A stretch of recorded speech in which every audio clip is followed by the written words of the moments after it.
Hercule Poirot and the Murder in Pale Blue Ink. Chapter 1. The Letter That Shouldn't Have Been Sent.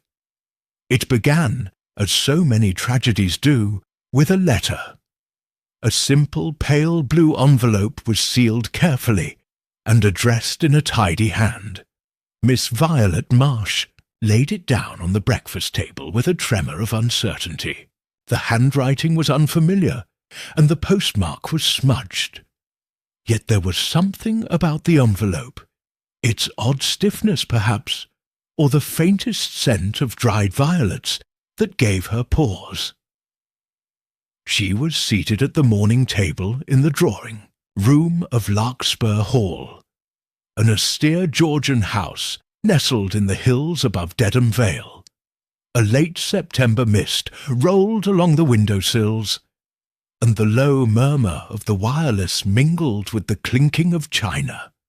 Across from her, Lady Constance, Willoughby, dowager and imperious mistress of the manor, peered over her spectacles and said with arch disdain, "Well, Violet, one might think you've received a letter-bomb." "I don't know who it's from," Violet said quietly. She was a tall, angular woman of 30, whose serious face bore the habitual expression of someone trying not to offend. No return address.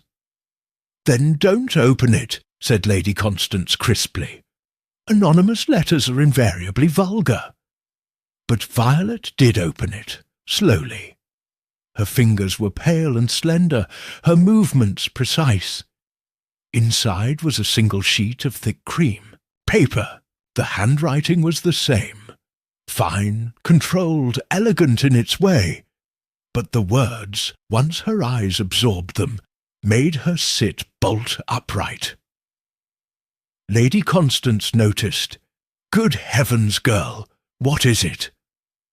Violet folded the letter without a word, slipped it back in the envelope, and excused herself with a murmur. No further explanation. The older woman scoffed, but did not pursue it. She had more pressing concerns, namely, the arrival of her stepson's ghastly fiancée that evening. 2 days later, Violet Marsh was dead. It was Dr. Evelyn Roscoe who discovered her. The local physician, a sharp-eyed woman in her 40s, had come by at the request of the housekeeper, who reported Miss Marsh had not left her room nor responded to knocks. When Dr. Roscoe broke the lock with the aid of a nervous butler, they found Violet seated at her escritoire, head bowed, hand still, clutching a fountain pen. Her eyes were open but vacant. A blotter lay before her, spotted faintly with pale blue ink. The ink bottle beside her was closed. There were no wounds, no sign of violence, no glass of poison or odour in the room, nothing at all to suggest how she had died. Only one peculiar thing remained, a second sheet of writing paper. Blotted words, faint and fragmented, nearly illegible under the angle of the light. But as the doctor leaned in, she read the ghost of a sentence written and hastily crossed out, "You must believe me. I never meant—" The remainder was an indecipherable blur. 4 days later, Hercule Poirot arrived at Larkspur Hall. He came at the request of Hugo Willoughby, eldest son of Lady Constance, step-brother to Violet, and the newly returned heir after a scandalous exile in Paris. Poirot, having intended a restful stay at a seaside hotel near Ipswich, found the sudden detour both irritating and intriguing. "Mon ami," he said as he adjusted his gloves in the gravel courtyard, "this house, it is too quiet." Captain Arthur Trent, an acquaintance of Hugo's and currently lodging at the Hall, had come to meet Poirot at the station. He gave a sardonic smile. "It's always quiet here. Until someone dies, that is." Poirot raised an eyebrow. Do you often entertain fatalities in this part of Suffolk? Not often, but when we do, it's never boring. In the drawing room of Larkspur Hall, Poirot was introduced to the inhabitants. Lady Constance, sharpened by grief but unwilling to display it. Hugo Willoughby, charming, vaguely dissolute, and always half-smiling. Dr. Evelyn Roscoe, alert and faintly impatient, with Poirot's mannerisms, and Miss Daphne Harrow, the fiancée, a young woman of almost uncomfortable composure. "I assume," Poirot said as he surveyed the room, "that you have all formed your conclusions as to the death of Mademoiselle Marsh." Lady Constance sniffed. "The doctor says it was her heart. Violet was fragile, overwrought. She kept to herself, but she had secrets. Don't we all?" Dr. Roscoe, who had said no such thing about the heart, raised her brows, but said nothing. Poirot turned toward the book window. His fingers drummed once on the sill. A sudden death. No wound, no poison found, but a letter, yes, and a blotter stained with pale blue ink. "How do you know that?" Captain Trent asked sharply. Poirot's moustache twitched. "Because I have read the letter, monsieur. Or rather, I was shown it by Mademoiselle Marsh's solicitor. It was never meant to reach her. It was intercepted, then returned to the sender by mistake. That is what makes it so very curious." He turned slowly. "Tell me, Lady Constance, who among you uses pale blue ink?" There was a pause. Then Daphne Harrow stepped forward. "I do," she said. Poirot nodded gently, as if he had been expecting it all along. Chapter 2. The Ink That Didn't Fade. Poirot stood beside the writing desk where Violet Marsh had spent her final moments. The room, still shuttered in respectful silence, retained the chill of absence. The faint perfume of lavender sachets lingered in the corners. Captain Trent had led Poirot up without fuss, leaving him alone after a brief, polite nod. Now Poirot examined the scene with the slow, meticulous grace of a man attuned not to what was present, but what was missing. He adjusted his tie, straightened his cuffs, and looked down at the desk. The blotter still bore the pale blue marks, though the original sheet had been removed by the local constabulary. A small silver-capped bottle of ink stood untouched, precisely centred beside the inkwell. The pen, uncapped, had been found in Violet's hand. The drawer beneath was unlocked. Inside, a sheaf of correspondence tied with blue ribbon, a modest diary, and a packet of pressed violets wrapped in tissue paper. Poirot lifted the diary with gloved fingers and leafed through its contents. Her entries were brief, factual, appointments, social notes, occasional reflections. Nothing florid. But 4 days before her death, she had written a single line underlined 3 times. "I must tell Hugo the truth, even if it costs everything." Poirot shut the diary softly. "So," he murmured to himself, "there was a secret, oui, and one she feared." He turned to the window, his gaze sweeping across the hedgerow beyond. Then, bending with careful attention, he examined the waste-paper basket. Crumpled envelopes, torn wrapping from a parcel, and a single folded page that had escaped notice. He opened it carefully. A list of names, half scratched through in pale blue ink. Hugo, Daphne Constance Trent Roscoe, and beneath, scrawled faintly, "Who else knows?" Poirot replaced the paper exactly as he had found it. His eyes narrowed. "The method is silent," he murmured, "but the mind, it shouts. Later that afternoon, Poirot joined Hugo Willoughby in the library, a long chamber lined with dark oak shelves and a fireplace framed by heavy portraits of Willoughby ancestors, each more severe than the last. Hugo offered a decanter of port, which Poirot declined. "You knew her well, Monsieur Willoughby?" Poirot asked lightly. "She was my stepsister, not a blood relation, if that's what you're asking."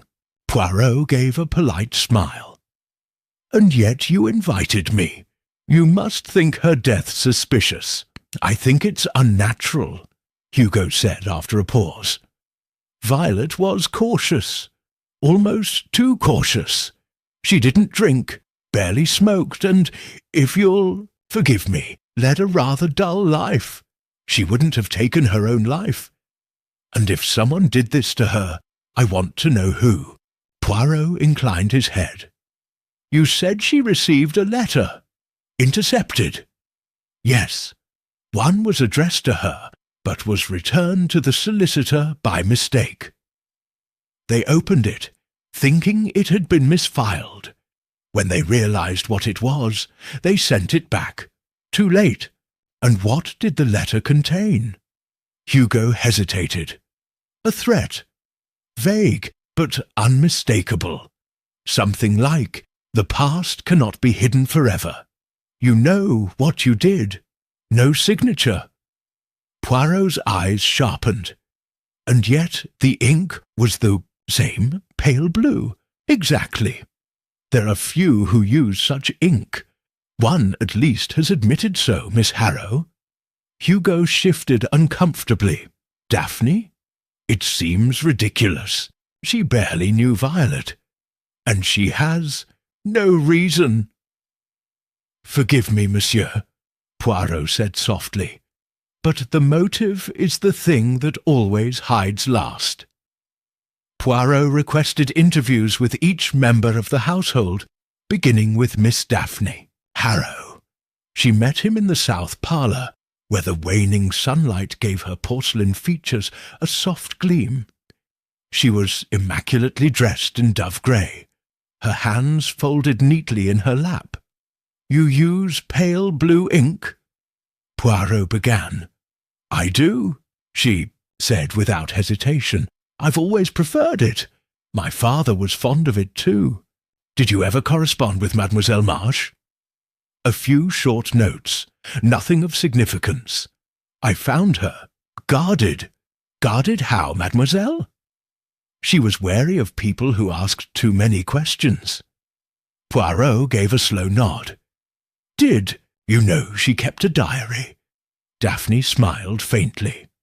"Everyone does in this house, Monsieur Poirot.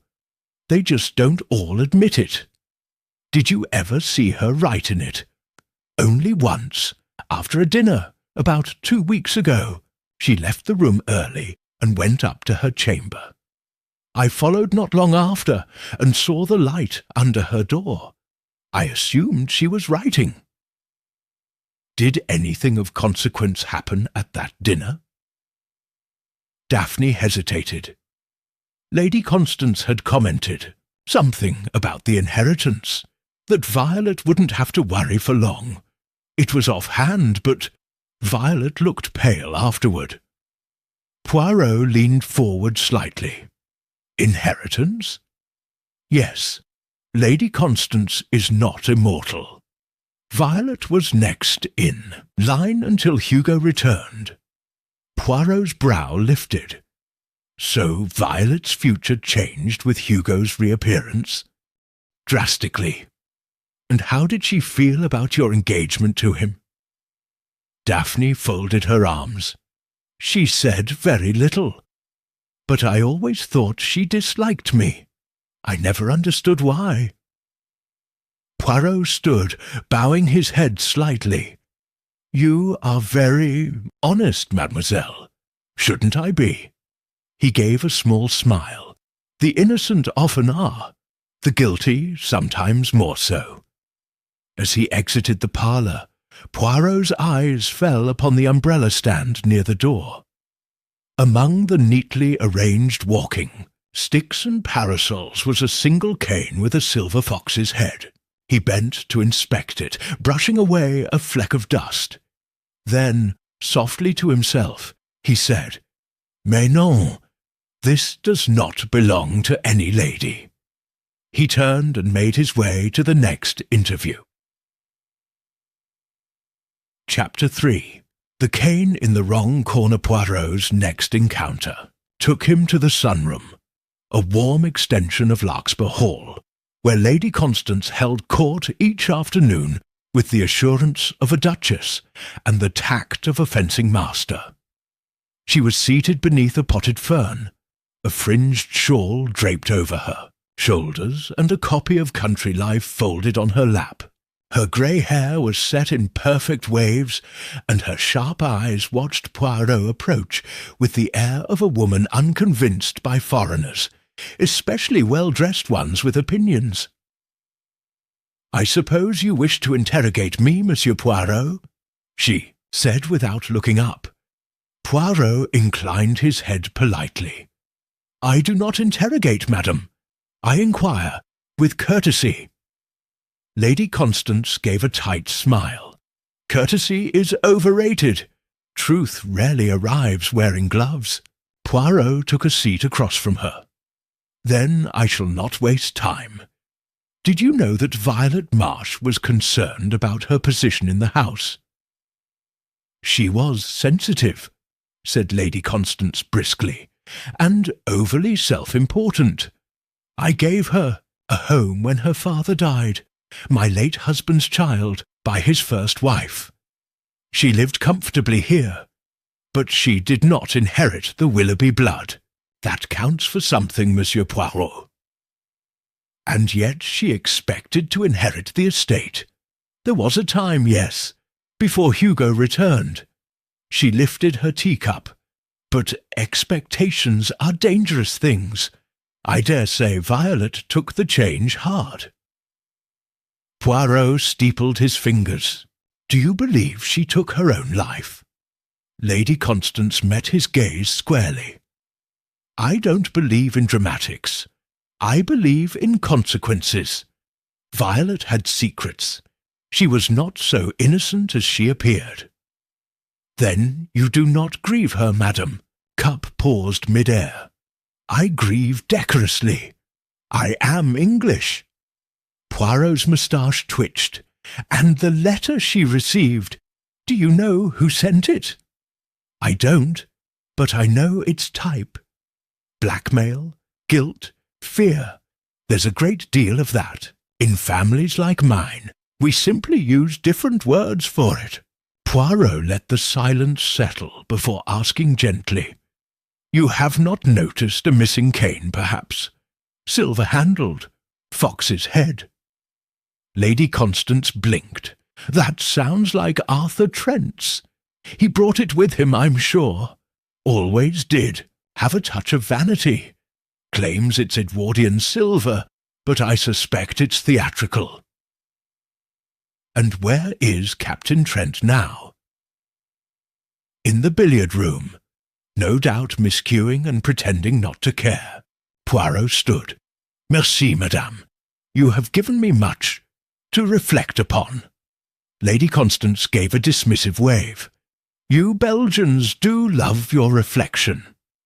Captain Arthur Trent was indeed in the billiard-room, shirt-sleeves rolled, waistcoat unbuttoned, and cue in hand. A cigarette dangled from his lip. He was a tall man, with a dash of age about his temples and the air of someone who lived by charm and borrowed rooms. "Ah, Poirot, come to take a turn? Or are you here to ask what dreadful secrets I might be hiding?" "Captain Trent," Poirot said smoothly, "your cane. It was by the parlour door. I found it curious. It is not a place most gentlemen leave their effects." Trent leaned on the cue. "I must have left it there last night. I wandered a bit after dinner. Air was thick." "And you passed the parlour?" "I believe so. Might have stopped in. I was looking for Daphne." Poirot gave him a long look. At what time? Late. 11 or so. She wasn't there. Neither was Violet. But you thought she might be. Trent exhaled slowly. Everyone was on edge that night. Violet especially. I thought a drink might calm things. But she wasn't. In the drawing room. No one was, so I left the cane and forgot it. Poirot's gaze lingered on the man. And did you see Mademoiselle Marsh after that? No, Trent said, then added with slight unease, not after dinner. Poirot took a step closer. You and she were friendly? We got on, Trent said, a touch defensive now. But there was nothing improper. She was always watching, listening, but never saying anything outright. You know the type. Perhaps, Poirot murmured. Or perhaps she said a great deal, only to the wrong person. Trent's eyes narrowed. You think I frightened her? Poirot adjusted his cuffs. I think she feared something, or someone. He turned to leave, but stopped at the threshold. Tell me, monsieur, did you ever see her write in pale blue ink? No, said Trent, but I did once see her tear up a letter and burn it in the library grate. This was weeks ago. Poirot's voice was soft. And you did not ask what it contained. Trent's smile was mirthless. I've learned not to ask women about the things they burn. Poirot gave a small bow and left the room. That evening, Poirot took a stroll along the garden path that overlooked the hedge maze. The dusk was mild, the scent of damp earth rising from the stones. He paused near the marble bench at the centre of the rose garden and looked toward the eastern wing of the house. Someone had drawn their curtains too late. A flicker of blue light, dim and wavering, shone through a narrow gap. Poirot narrowed his eyes. He returned to the house at once, not to investigate the light, but to inspect the writing desk in Violet March's room one final time. And this time he lifted the blotter. Beneath it, pressed flat and precisely hidden, was something he had not seen before. A second, smaller blotting sheet. It bore no visible writing, until Poirot tilted it toward the lamplight, and there, in faint residue, was one last line, written, in the same pale ink. I think it was Daphne, but I cannot prove it. Poirot replaced the blotter carefully, eyes dark with thought. The case, it seemed, had only just begun. Chapter 4. The Second Confession. The morning after Poirot's discovery, the air at Larkspur Hall carried the heaviness of secrets barely restrained. Breakfast was subdued. No one commented on the pale yellow envelope slid discreetly under Poirot's door, though it was clear that someone had noted its absence from the usual correspondence pile in the front hall. Poirot, always punctual, came to the table a touch later than usual, moustache immaculate, his expression unreadable. He said little during breakfast, merely observing. Lady Constance with her sardonic toast buttering, Hugo drinking his coffee too quickly, Daphne avoiding everyone's gaze, and Captain Trent flicking through the Times with performative detachment. Dr. Roscoe was absent. When Poirot did speak, it was only to mention that he would be going into Dedham Village that afternoon, and would appreciate the company of Miss Harrow, if she could spare the time. Daphne looked up sharply. Me? You, mademoiselle, Poirot said with a gentle smile. A walk clears the mind, and a clear mind speaks with clarity. Lady Constance huffed. Careful, Daphne. Next, he'll be asking what dreams you've had. Daphne's smile did not reach her eyes. Very well, Monsieur Poirot. They walked slowly down the sloping path that led to the village, past hedges clipped into obedient curves, and through a grove of ash trees trembling with early autumn wind. Poirot's gait was unhurried. He stopped often, pointing out late blooming, rose hips, or remarking on the habits of English pheasants. Only once, as they reached the turn near the chapel ruins, did his tone shift. "Mademoiselle," he said, "I found something yesterday. A second blotting sheet, hidden, Daphne's." Step slowed. "It bore a message," he went on. "I think it was Daphne, but I cannot prove it." She froze. "That's absurd." "Oui, entirely possible." Poirot studied her. "But tell me, why would Mademoiselle Marsh name you if there were no cause?" Daphne's voice was quiet. "Because I frightened her. Not deliberately, but I asked her something personal." "Ah," said Poirot, "and she did not answer." "She denied it, then avoided me. What did you ask?" Daphne paused. "About a child, or rather, a rumour of one." Poirot blinked. "A child?" "I heard it from a maid who worked here before me. She said Violet once left the hall for nearly a year. That she returned, changed, tired, thinner. There was speculation. These things aren't said aloud."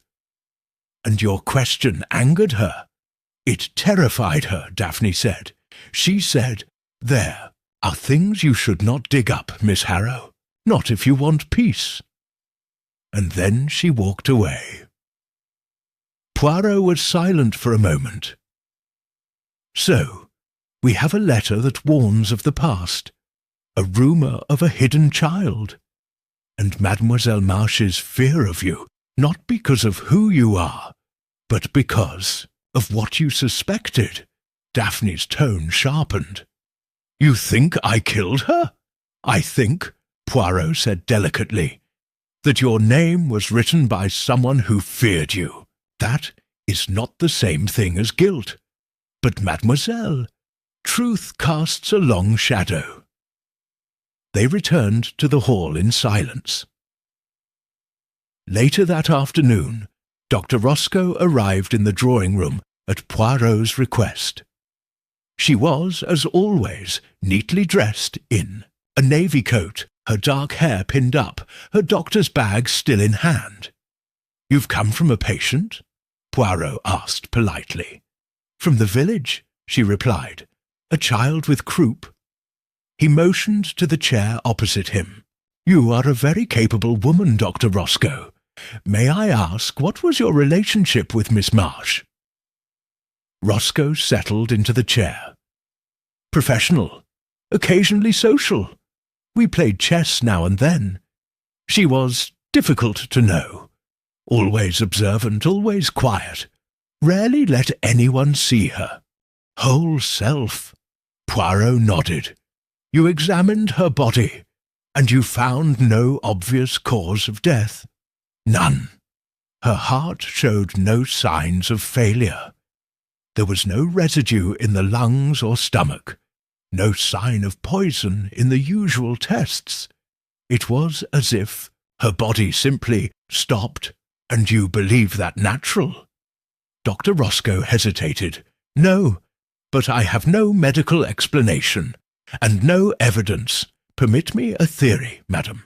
Suppose someone wished to frighten Mademoiselle Marsh, to unnerve her into illness, to unsettle her into silence. Suppose she received a letter, pale blue ink, unsigned threatening exposure. And suppose she believed that the sender knew her most guarded secret." Roscoe folded her arms. "You're describing psychological warfare." Poirot's eyes twinkled. "I describe what people do when they are afraid. Mademoiselle Marsh, I believe, died of fear, but it was a fear someone wished her to feel." Dr. Roscoe's brow furrowed. Then the question becomes, who knew what to threaten her with? Precisely, said Poirot. And who knew the method to do so without touching a hair on her head? He stood, straightening his tie. One more thing, madam. Have you ever known Captain Trent to write letters? Wood blinked. Not to me, but I've seen him send a post from the library.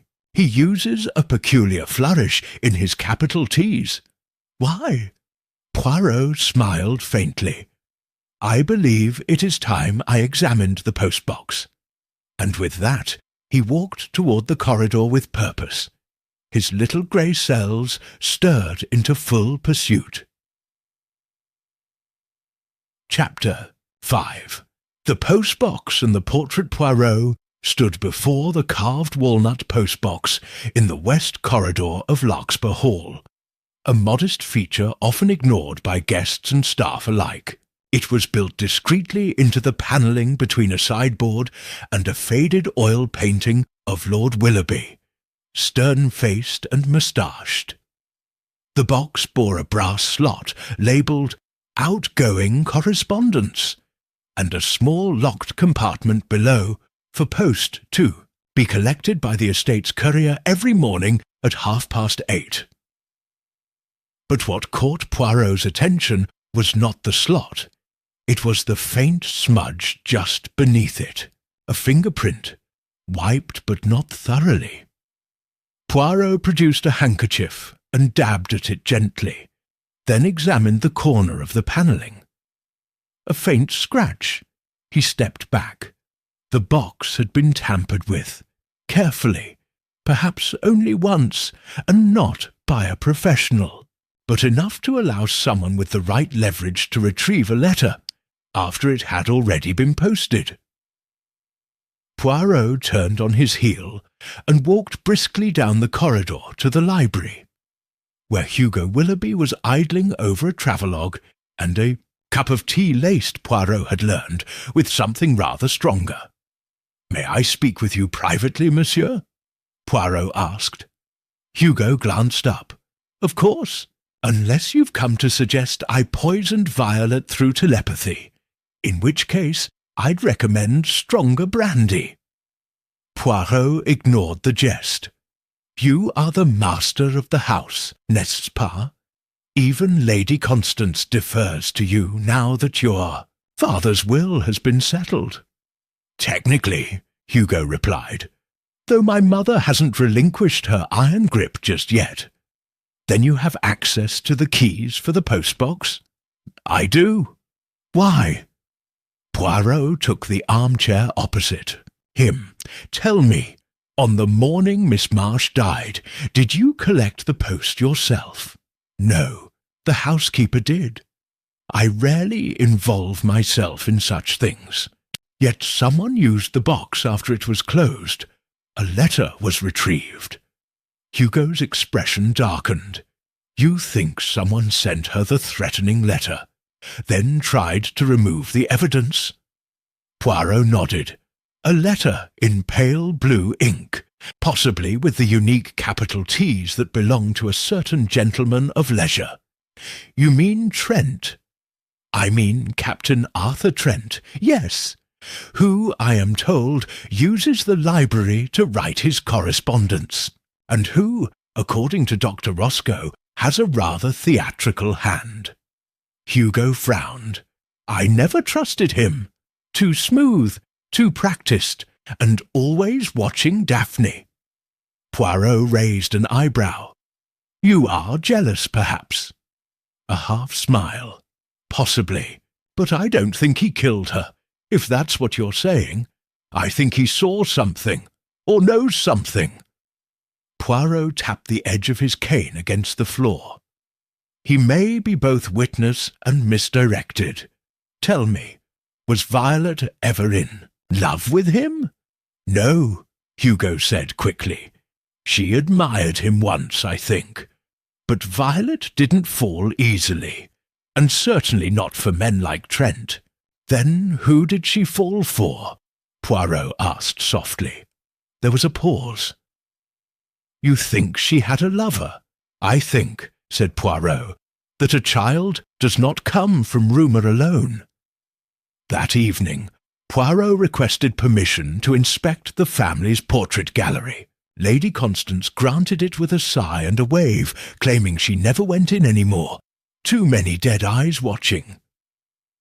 The gallery, a long vaulted room at the rear of the house, smelled faintly of beeswax and dry wood. Poirot paced slowly beneath the high skylights, passing generations of willoughbys in military uniform, lace collars and riding coats. Near the end of the hall, he stopped before a small unsigned portrait hung at an awkward height. It was not in the main line of portraits, but tucked off to the side, as if reluctantly acknowledged. A young woman, early 20s perhaps, seated in profile, chestnut hair pinned simply. A child in her lap, no more than 2 years old. The child's face was turned away. Poirot narrowed his eyes. The woman in the portrait was Violet Marsh. There was no plaque, no date. He leaned closer. The painting was delicate, modern, recent, no more than a decade old, and at the base, half hidden in the shadows of the background, a faint mark had been painted in pale blue, almost invisible. An artist's flourish, or a signature? No, Poirot had seen it before. It was the same stylized capital T that Captain Trent used in his notes. Not a name, not a flourish, a signal. He left the gallery immediately. That night, Poirot dined with the household. Conversation was thin and brittle, each member quietly observing the others. The tension was palpable. Just before the pudding course, Poirot spoke aloud, not to anyone in particular. There is something rather curious, mes amis, about the order of ink. Lady Constance looked up sharply. Ink? Oui, pale blue, a choice not so popular. Except here, where 3 of you use it. Mademoiselle Harrow, Captain Trent, and someone else, someone who used it for a purpose beyond writing. No one spoke. Poirot continued. A letter was removed from the postbox. A threat was made. A secret child may exist. A portrait was painted, then hidden. And Miss Marsh, poor soul, feared all of it. He turned to Daphne. You said she warned you not to dig. But you dug anyway. Why? Daphne's voice was thin, because I didn't understand why she hated me. I thought she saw something in me, something she resented. Poirot nodded gravely. And I believe she did. He set down his napkin. Tomorrow I shall require everyone to gather in the drawing-room after breakfast.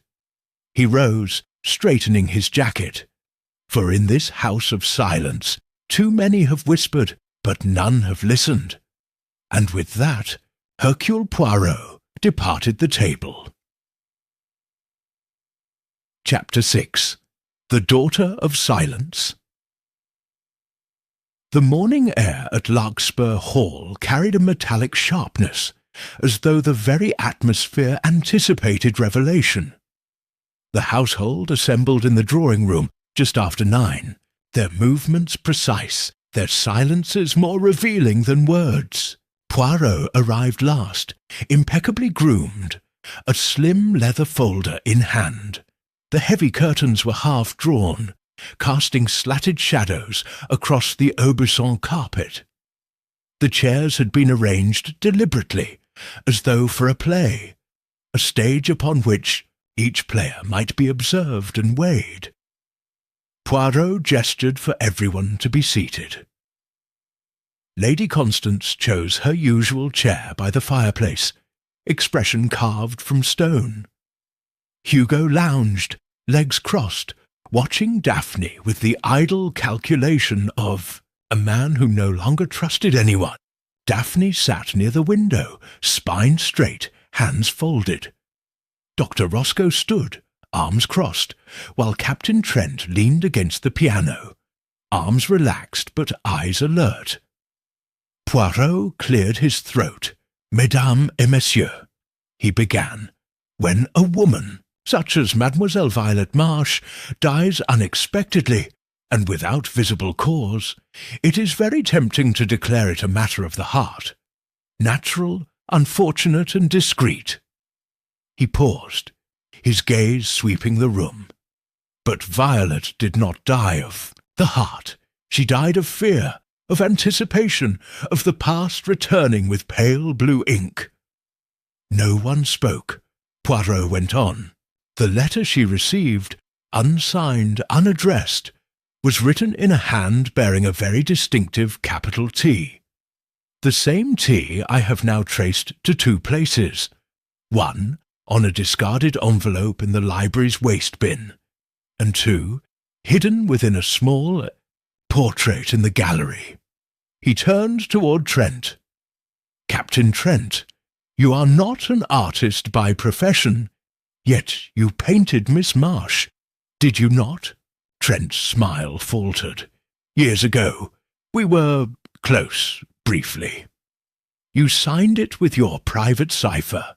Why hide it? She asked me to." Poirot's eyes narrowed. "Because the child in the portrait was hers, and yours." A stunned silence swept the room. Lady Constance went rigid. Hugo sat up. Trent's voice was tight. "I never claimed the child. It wasn't public. She wanted it quiet. She left for a year, gave birth abroad, and returned alone. And the child—" She was adopted, arranged discreetly. Violet wouldn't say where or by whom, only that the girl was safe. Poirot nodded slowly. "And recently, Mademoiselle Marsh believed someone had discovered this long-buried truth." His gaze shifted to Daphne. "You, mademoiselle, confronted her.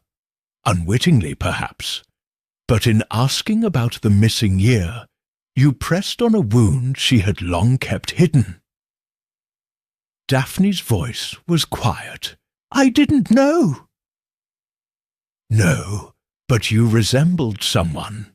And Violet, our Violet, was not good at masking her fears. She wrote 2 drafts of a final letter, one blotted beneath the first. In it, she named you, out of suspicion, not certainty." Lady Constance broke in, voice trembling. "This is nonsense. That girl, Daphne, is the daughter of friends of mine. She was raised in Florence. I met her at the Grand Hotel 6 years ago." Poirot looked at her gently. "Madame, I believe you lied." The room chilled. "You, sir, knew the truth," Poirot continued softly. "You recognized something, perhaps from a photo, a memory, or even a resemblance. You adopted her, or arranged for it to be done under another name, and you never told her." Daphne stared, lips parted. "No, no, that's not possible." Poirot turned toward her. "You were raised by an English governess, yes? A Miss Carpenter, who died before you came to England." Daphne nodded slowly, stunned. Poirot opened his folder and withdrew a single sheet. "Miss Carpenter was not your guardian. She was your caretaker, employed by Miss Marsh, who paid her monthly through a solicitor in Florence. The receipts are here. Violet visited once a year, under a different name." He turned the sheet and held it toward Daphne. "This is her signature, mademoiselle. Violet, your mother." Daphne's face went white. Lady Constance closed her eyes, defeated. Captain Trent let out a long breath. My God! Poirot placed the paper down gently. You were the secret she feared would surface, and the letter, written, I now believe, by someone else entirely, was a deliberate act to frighten her into silence. Not you, not Trent, but someone who had the most to lose from the past returning. His gaze settled on Hugo. Hugo met it levelly, then exhaled.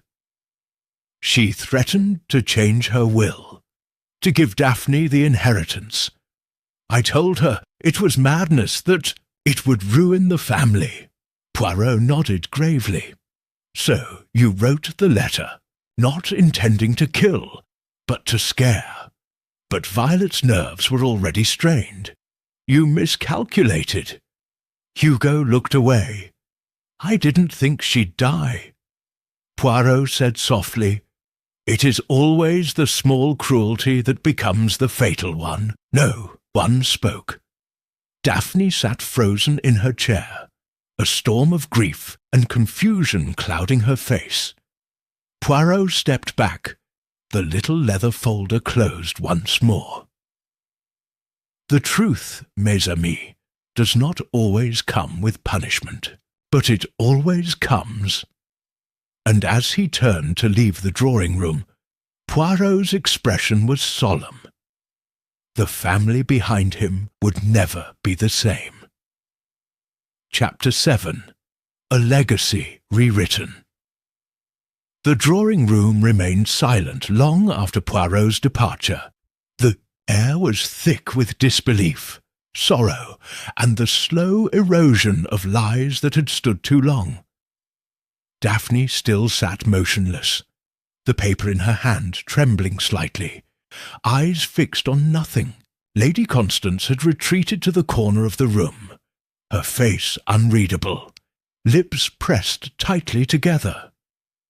Hugo stood by the mantelpiece, staring into the fireplace, though no fire had been lit. Captain Trent, uncharacteristically subdued, walked to Daphne's side and placed a hand gently on her shoulder. I had no idea, he said quietly. None. Violet never told me what happened to the child. Daphne didn't speak. Her fingers clenched the edge of the paper. It wasn't just about inheritance, she murmured at last. It wasn't only the money. She wanted me to know.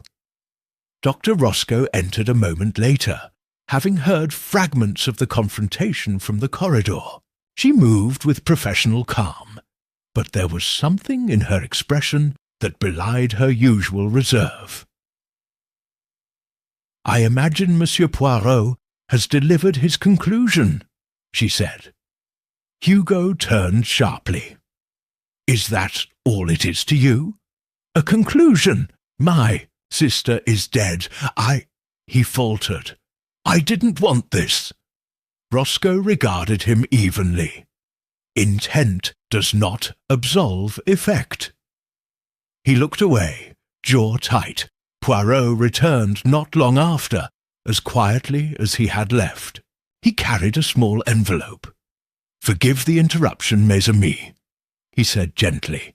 There is one final matter. All eyes turned to him. This, he said, holding up the envelope, was among Violet Marsh's effects, sealed and addressed, but never posted. I believe she intended to send it once the truth was known. He handed it to Daphne. The handwriting on the envelope was unmistakable, elegant, meticulous, unhurried. Daphne opened it slowly. The letter inside was brief. My dearest, I do not ask for forgiveness. I only ask that you live freely. The world I could not offer you, Lady Constance did. You were always loved, even if not as you should have been. I chose fear when I should have chosen truth, but I leave you the choice now. Choose light. Daphne pressed the page to her chest, her face crumpling.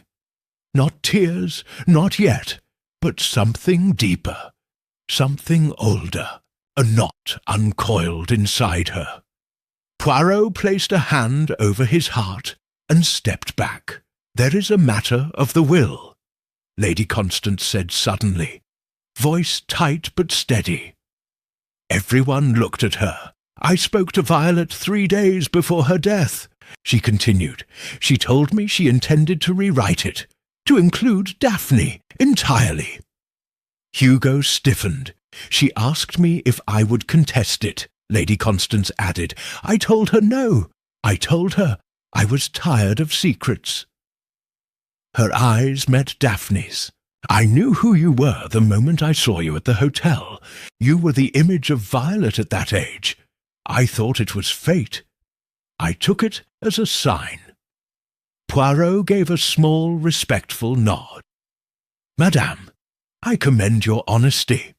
She never told me," Daphne said hoarsely, "about any of it." "No," Lady Constance replied.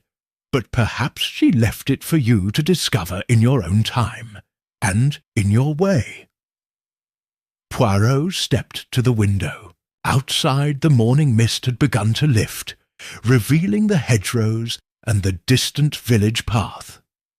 The house, heavy with silence, felt somehow lighter, as if the burden of its history had been partially released. "There are matters yet to resolve," Poirot said softly. "Legal ones, emotional ones, but you have the truth now." He turned to the others. "And truth, mes amis, is the most dangerous and the most necessary of luxuries."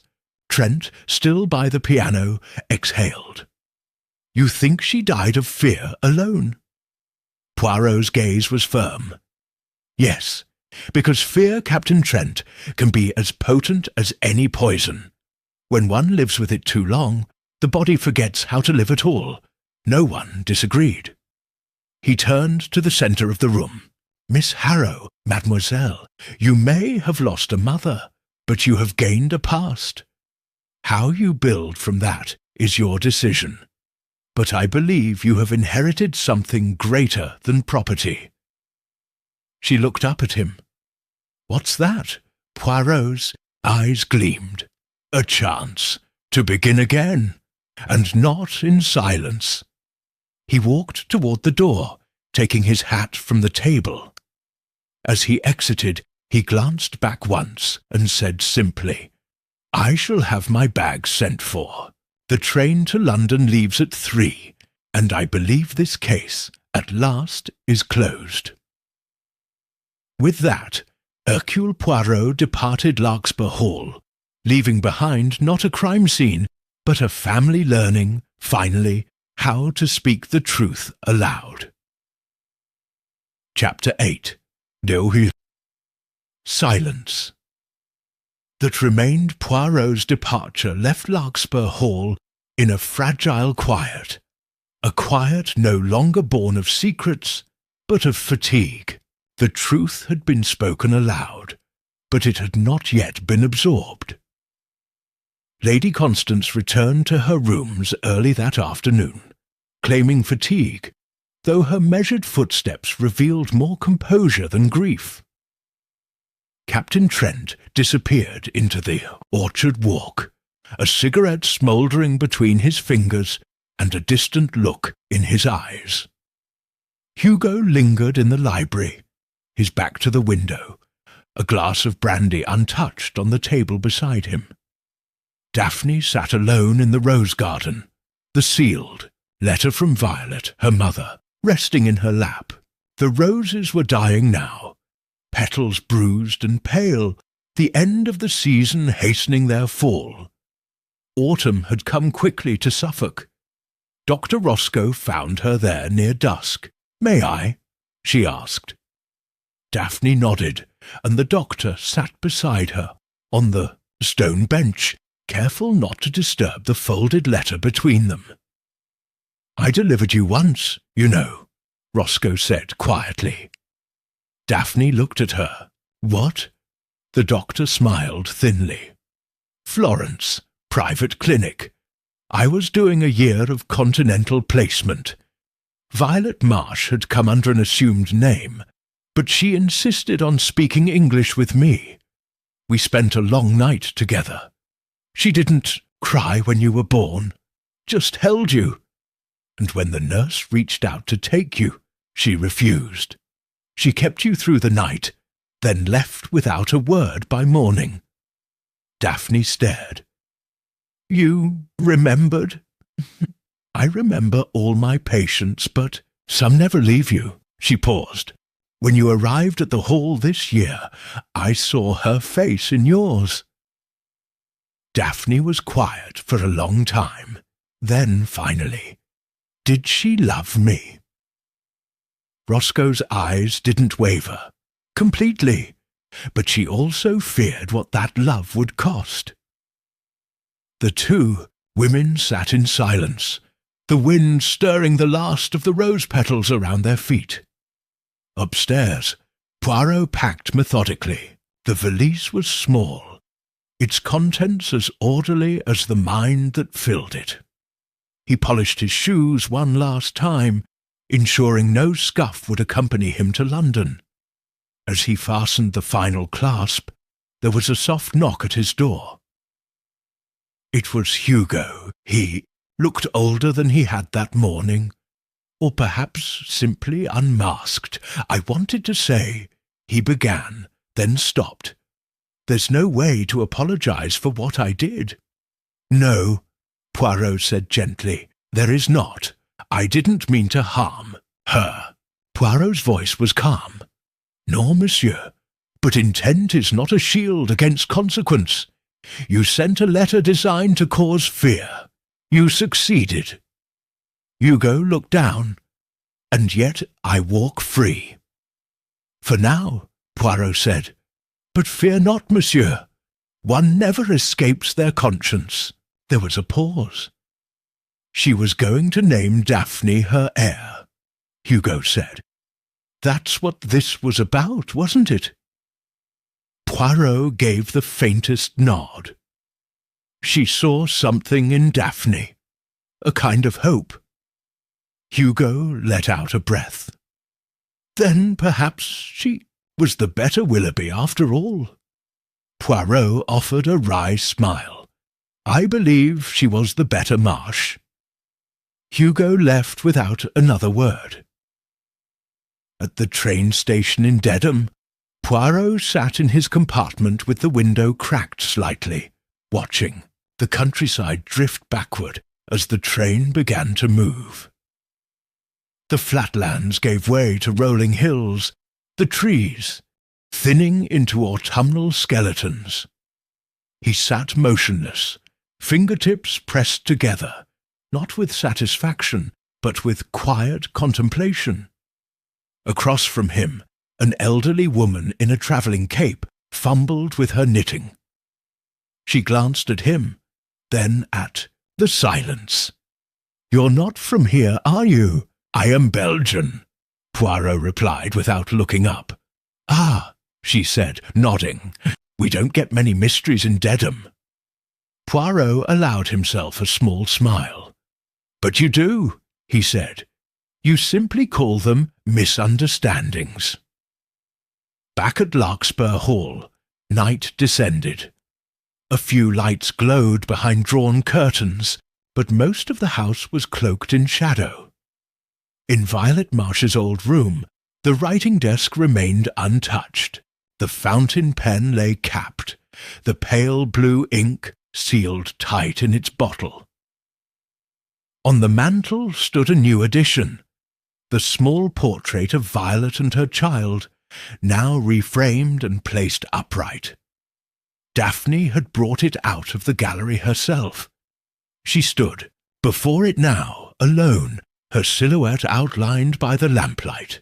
There was no music, no voice, only the quiet realization that sometimes the truth arrives too late for comfort, but just in time for change.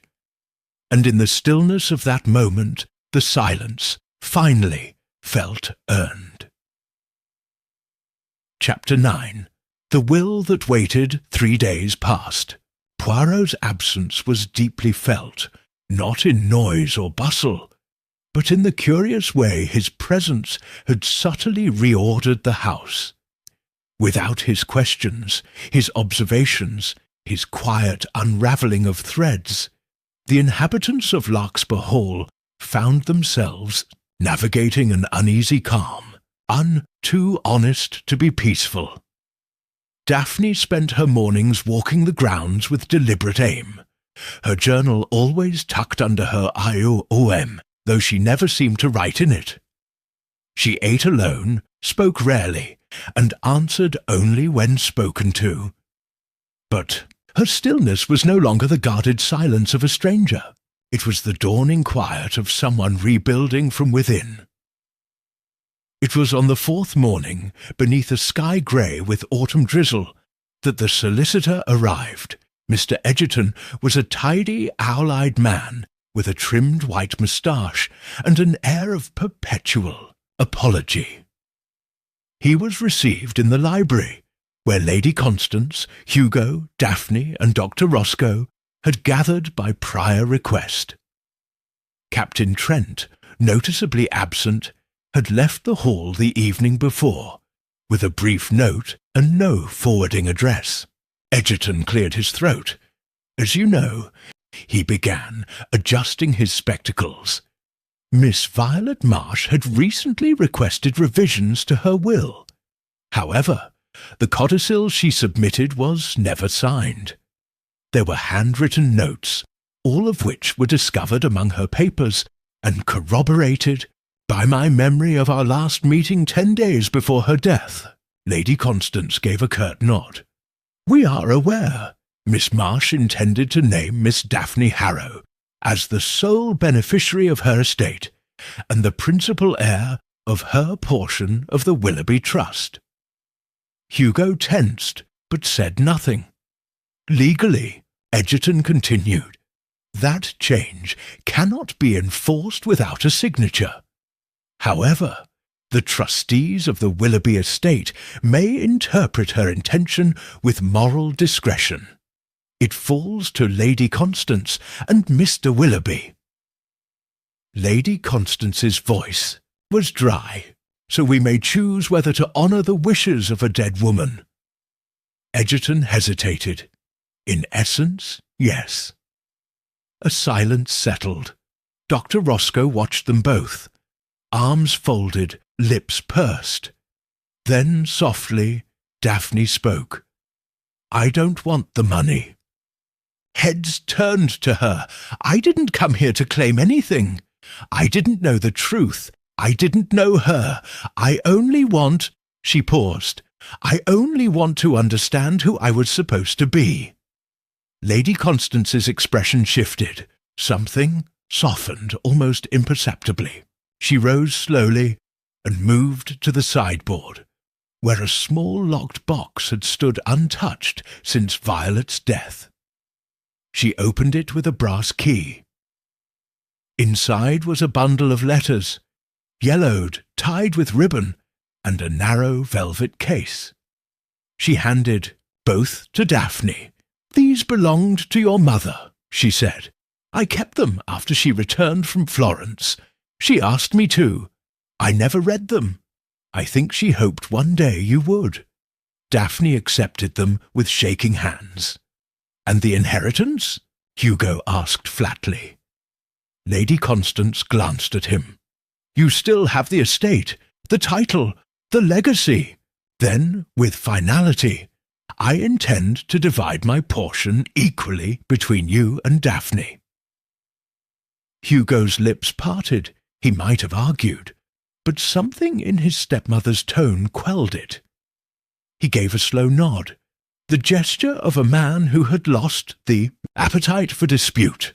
Mr. Egerton smiled faintly and closed his folio. "I believe that concludes my business." That evening Daphne sat in Violet's room, the velvet box unopened on the desk beside her. The letters, too, remained unread, though her hand hovered over them more than once. The fire crackled softly. Outside the rain had begun to fall, gentle at first, then persistent, drumming against the windows like time itself ticking down. From her pocket, Daphne withdrew a page torn from her journal. She unfolded it carefully. It was the last thing Violet had written in the diary Poirot had recovered and returned to her.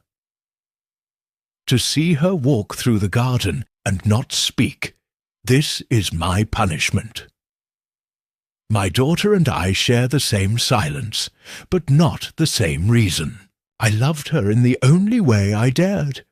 But love without courage is not love at all. Daphne folded it again, placed it back into the diary, and whispered to the empty room, "I forgive you." The wind outside stirred the curtains, and somewhere, deep in the house, the old grandfather clock struck 8. The sound was steady, rhythmic, a reminder that though the past had risen from the quiet earth, time, like truth, would always continue forward. Chapter 10. The garden in Autumnit was nearly a week since Violet Marsh's death, when the first true signs of change stirred through Larkspur Hall, not in loud declarations or dramatic gestures, but in the subtle rearrangements of habit and presence. The house, once ruled by a polite and unspoken dread, began to breathe again. Daphne, no longer just the guest or the mystery, had moved into a modest suite in the east wing. It had once belonged to Lady Constance's late cousin, and though the wallpaper had faded and the windows stiffened in their panes, it offered peace. Each morning, Daphne rose early to walk the gravel paths alone, through mist-laced hedges and beneath the arched yews, pausing sometimes near the statue of the veiled muse in the south garden, Violet's favourite corner. The sealed letters remained, unopened, not because she lacked the courage, but because some answers, Daphne now understood, were best earned with time. For now, she held to the image of her mother painted into that forgotten portrait, seated gently, gazing softly at the child who now knew her name. Lady Constance, ever the figure of restraint, had softened her edges, if only by degrees. She no longer referred to Daphne as the girl or our Florence visitor, but instead used her name, occasionally even with warmth. They had shared 2 teas, both marked by long silences, punctuated by quiet, almost accidental admissions. A story about Violet's stubbornness as a child, Daphne's fondness for wildflowers rather than roses, a mutual dislike of London theatre. Neither pretended closeness, but something tentative had begun to form between them, fragile, like the last leaves on the elm, clinging despite the wind. It was Dr. Roscoe who remained the closest confidant. She visited often, sometimes under the pretext of checking Daphne's health, sometimes for no reason at all. The two would sit near the fireplace or walk through the old herb garden behind, the kitchen yard. There, Roscoe began showing Daphne the names of plants, foxglove, rue, valerian, and what they once meant to women who had no one else to trust. "You don't have to decide now," Roscoe said during one such walk. "Not about the letters, not about the will, not about anything." Daphne looked up. "You make it sound easy." "It's not," Roscoe said, "but not deciding is still a kind of power." They paused beside a bench overrun with moss. Daphne reached down, ran her fingers along the edge of the stone. "Do you think Violet would have eventually told me the truth?" Roscoe looked into the distance. "I think she was waiting for the right moment. She just didn't realize how few of those we're allowed. News of Poirot's quiet departure, and the resolution of the affair had reached the village, where opinion was split between admiration and speculation. The grocer insisted Violet had been poisoned, no matter what the doctor said.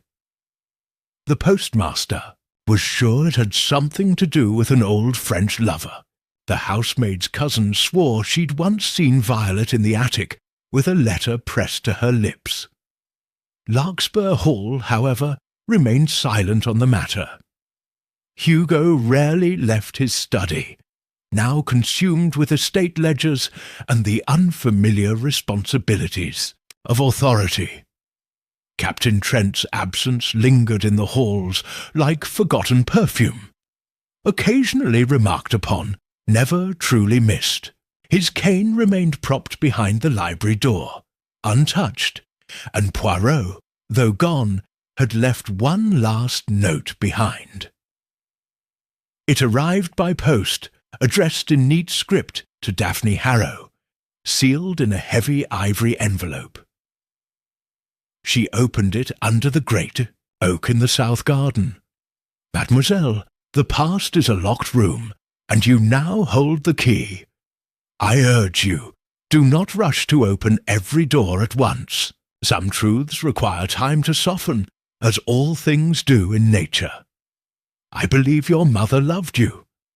That is the one fact no handwriting can obscure. Walk forward with care, but not fear, and always with courage." Hercule Poirot, Daphne, read it twice, then folded it with reverence and placed it into her journal. Above her, a breeze stirred through the branches. The last of the autumn leaves fluttered down, turning slowly in the air before landing on her shoulder. She plucked it gently, held it in her palm, and smiled, not with joy perhaps, but with something steadier, a beginning. In the house behind her the great hallway clock struck noon, and for the first time in many days it did not feel like an echo of sorrow. It felt, instead, like time itself had started again. Chapter 11. The Letter Never Sent It was 2 weeks since Violet Marsh's funeral. The earth in the family plot, tucked behind the old chapel ruins on the Larkspur grounds, had only just begun to settle. A modest headstone now marked her resting place, unadorned save for the engraving of her name and the dates of her life. No elaborate epitaph, no poetic tribute, just her name, her years, and the silence she left behind. Daphne visited often, not to mourn in the usual sense, but to reckon with the ghost of a woman she never truly knew. She would bring a single flower, never a rose, and sit in the soft grass for an hour, sometimes longer, saying nothing aloud. And yet, as the days passed, she found herself whispering fragments, sentences she wished Violet had said, others she never had the chance to say herself. One morning, under a grey sky shot through with pale streaks of sunlight, Daphne carried, with her, an unopened envelope, the last of Violet's letters, addressed not to her, but marked in trembling handwriting, "To be read if I am no longer able to speak." She had found it tucked behind the velvet box, hidden with careful deliberation. It was dated only a week before Violet's death. She sat by the grave, tore the envelope gently, and unfolded the letter. "My dearest, if you are reading this, then I failed to find the right moment. Perhaps I was always going to fail at that. There is something inside me that has always chosen silence when words would have saved me. Maybe that's why I kept so much from you. I carried you alone. I carried the shame they told me to feel, though I never believed it was truly shameful. You were the only thing in my life I ever loved without hesitation. I wanted to protect you from judgment, from claims, even from myself. You may feel angry. You may not forgive me. That is your right. But if you ever wonder whether I regretted the choices I made, I did. Not because I gave you away, but because I gave away the truth. And that truth should have been yours from the beginning. I leave you everything I was afraid to give you in life. My name, my story, and whatever strength you can find in it. Use it as you will. And know that on the day I left you, I stood outside your door for longer than I dare admit, listening to your breath in the cradle. That was the sound I carried for all the years that followed. It never left me. Daphne's eyes brimmed, but the tears did not fall. Instead, she sat very still, letting the words sink into her chest like roots. When she rose, she folded the letter carefully and slid it back into the envelope. Then, without ceremony, she tucked it beneath the stone's base, hidden but not lost, a secret finally returned to the earth. Inside the hall, Hugo stood before the long library windows, watching the bare trees sway in the wind. A solicitor's folder lay open on the desk beside him. He was reading, not with detachment, but with a slow, deliberate focus. He turned the final page. Lady Constance entered without knocking. She wore a high-collared coat, one she hadn't worn since her husband's passing. "Well?" she asked. Hugo turned to her. "It's done. I've signed the amendments. Daphne will receive her portion directly, and I've arranged for the rest of Violet's estate to be transferred immediately. There's no reason to delay it further." Lady Constance gave a small nod. "Good. And the portrait?" "In the gallery," Hugo said. "I had it cleaned and reframed, properly this time." "She would have hated that," she murmured. Then, softer still, "But she would have deserved it." There was a long pause between them. "She's more like Violet than I expected," Lady Constance added. "That stubborn stillness, that sharpness when she speaks. It's like hearing Violet through someone else's voice." "She's nothing like me," Hugo said quietly. "No," Constance said, eyes narrowing slightly. "But you were the one who tried to erase her. That will stay with you." Hugo didn't respond.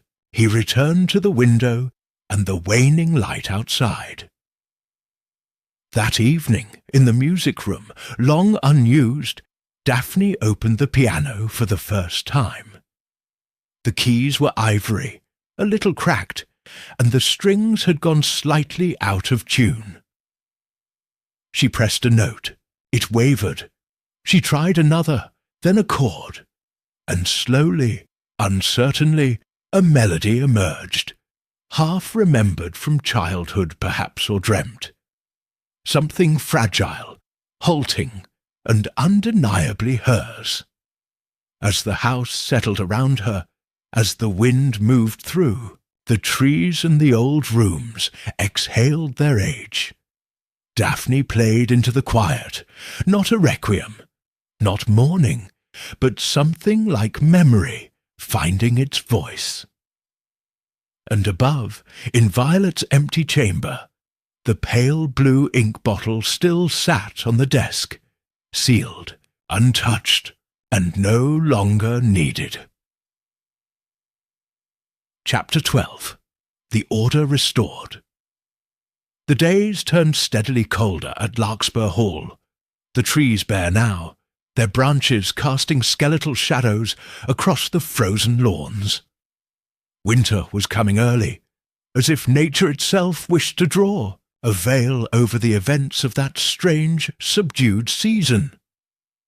Yet beneath the hush, something had shifted, not shattered, but realigned. The past had spoken, and the house, no longer weighed down by unspoken truths, had begun to settle into its new shape. Daphne Harrow stood by the great hearth in the drawing-room, a thin stack of opened letters in her hands, the ones Violet had written to no one but herself. They had arrived in her journal, tucked between blank pages. Observations, regrets, fears. A portrait in words of a woman at war with her choices. "I see now," one read, "that hiding the truth was not a kindness, but a delay. The wound we fear to name is the one that never heals." Daphne pressed the paper to her chest and closed her eyes. Elsewhere in the house, Hugo met with Mr. Egerton for the final time. The transfer of Violet's remaining estate had been formalized.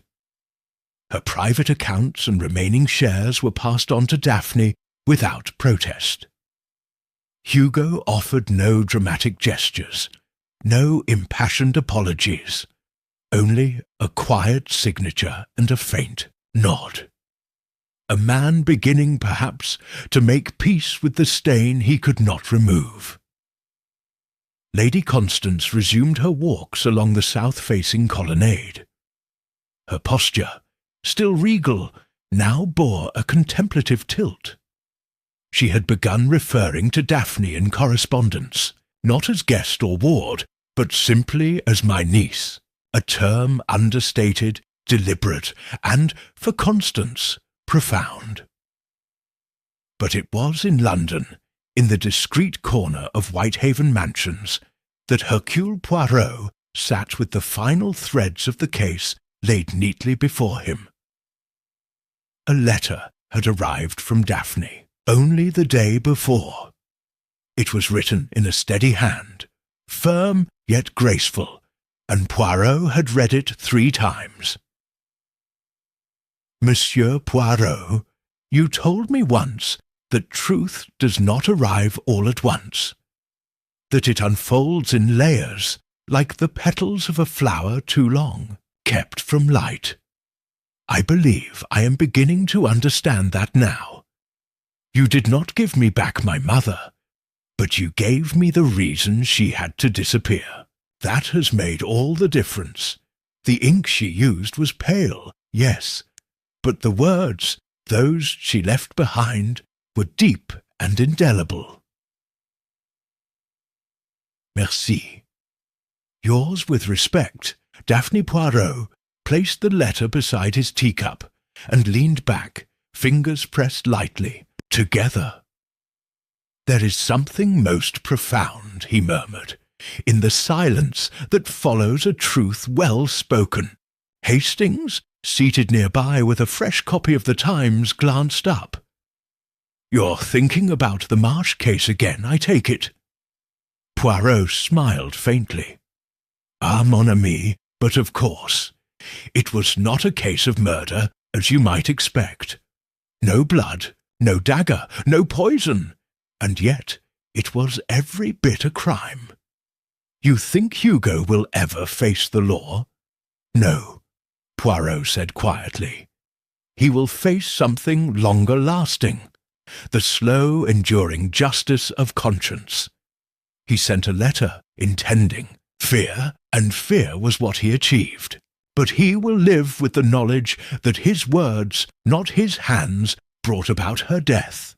That is no small punishment." Hastings said nothing for a moment. Then, "And the girl, Daphne?"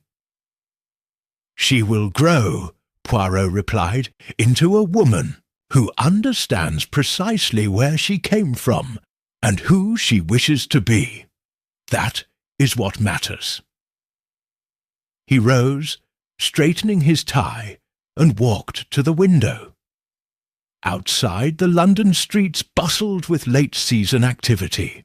The world moved forward, as it always did, indifferent to the quiet reckonings of the heart. Poirot tapped the glass gently. order, Hastings. In life, as in death, it is always about restoring order. And was it restored, do you think? Poirot nodded once. Yes, not perfectly, but honestly. He turned back into the room. And that, he said, is always enough. Back at Larkspur Hall, as the first snowflakes began to fall against the ancient stone facade, Daphne walked through the rose garden, now stripped bare. She wore a wool coat, Violet's old scarf around her neck. The portrait of Violet and the child had been rehung in the music room, this time not hidden, but proudly displayed. In her hand was a fountain pen. She paused by the bench and sat. Then, on the first page of a fresh journal, she began to write, in pale blue ink.